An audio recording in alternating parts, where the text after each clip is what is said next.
Fatores básicos que influenciam na efetividade da proteína muscular. Então, o que vai diretamente influenciar na construção do meu físico, né, na quantidade de musculaturas que eu tenho, no desenho corporal que eu tenho, na estética que eu tenho. O principal deles, pessoal, e esse indiscutível, é o fator genético. Até mesmo indo de acordo com as leis da fisiologia, né? Então, o primeira lei fisiológica, né, do treinamento é o fator genético, né? A individualidade biológica, né? Cada um é diferente, né? Cada um é único. Então, o fator genético, ele vai determinar o número de fibras, o tipo de fibra que tem predominante no indivíduo. Então, se eu tenho fibras de hipertrofia mais predominante, eu tenho maior facilidade, né? Se eu tenho fibras de resposta rápida, né? Fibras brancas, né? Eu tenho uma predisposição a atividades mais aeróbicas, né? Então, tudo tá bem interligado ao fator genético. Lógico que nós temos algumas estratégias, alguns recursos ergogênicos que eu posso facilitar, né? A vitamina D é um desses, que vai diretamente ativar e incentivar esses genes, né? Então, se eu tenho esses genes já pré-determinados na minha genética, então algumas estratégias podem ser utilizadas para melhorá-los. Mas eu não tenho, galera, é aceitar mesmo aquele corpo e vamos treinar e vamos ser felizes, né? Outro fator fundamental, pessoal, é o treinamento. O treinamento ele precisa ser sistematizado e adequado. Envolve o levantamento de peso para todos os casos. Então, não é porque eu treino futebol que eu não preciso fazer uma musculação. Não é porque eu treino corrida que eu não preciso fazer uma musculação, né? Porque a grande chave de estudo é a sistematização e a adequação do treinamento.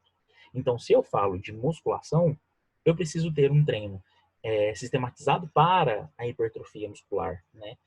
E ele tem que ser adequado dentro das fases com que eu, atleta, ou eu ativo, me encontre, né?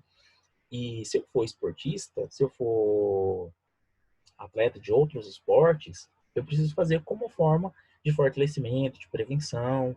E isso daí faz total diferença para minha genética, para o meu desempenho, né? Para minha segurança, né?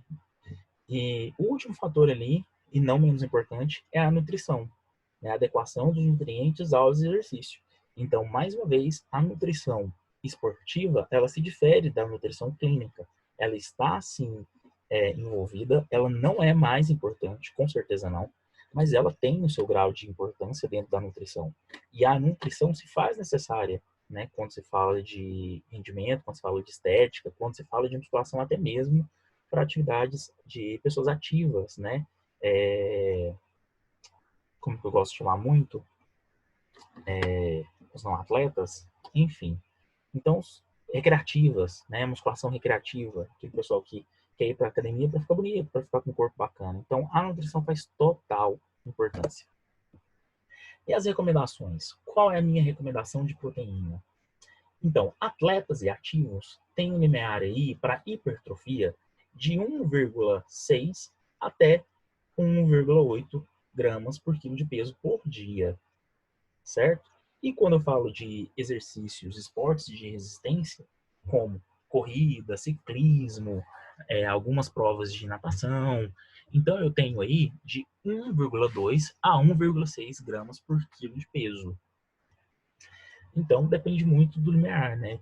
Às vezes pode acontecer também, pessoal, de subir um pouquinho esse nível aí, né? Em alguns casos mais específicos, como de 2, até no máximo 2, 2 e pouquinho, né?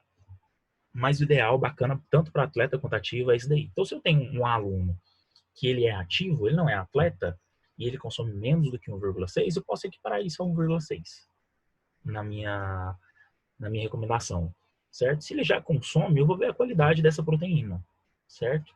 Se ele já consome, tem uma proteína de uma qualidade bacana, os macronutrientes estão legais, os micronutrientes estão legais, eu vou ver treino, certo? Se tudo tá batendo bacana, aí eu vou elevando de pouquinho a quantidade de proteína em alguns casos. Em outros casos, para as pessoas para cliente muito ectomorfo, talvez seja mais interessante mexer nos carboidratos, né? Então depende muito, é muito individual isso, essa prescrição.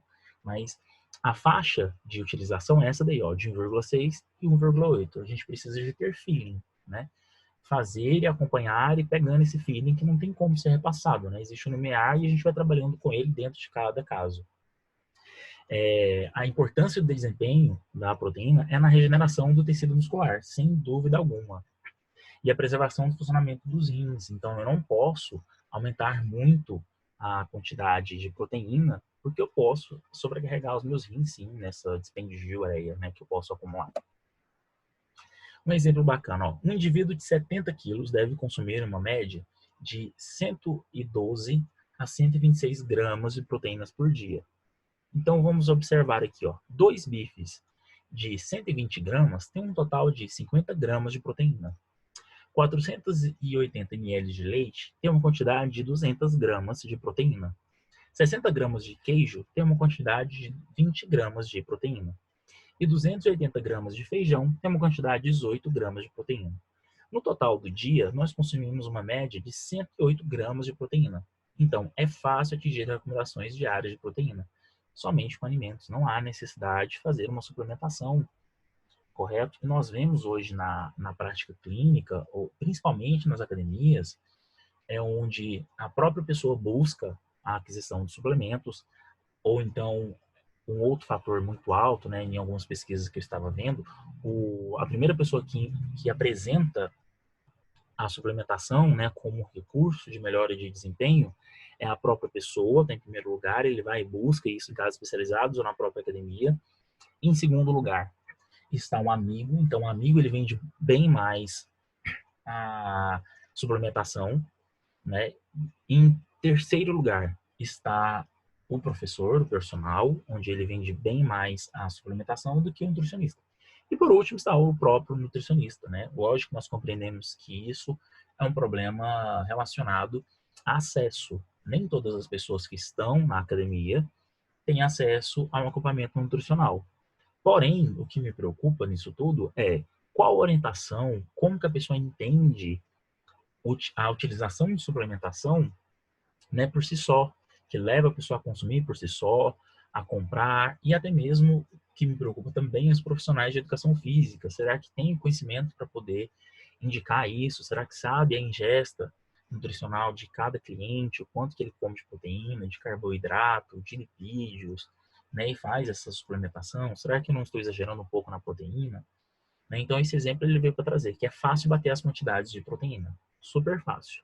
Somente a, com a alimentação. Eu posso utilizar whey protein? Posso, e uso muito. Praticamente para todos os meus pacientes que estão fazendo musculação, eu faço um controle de proteína com whey protein quando é necessário. Mas isso muito bem controlado, acompanhado e orientado, certo? Bom, por fim, acabou a nossa aula. Vamos para a próxima aula, que é vitaminas e minerais.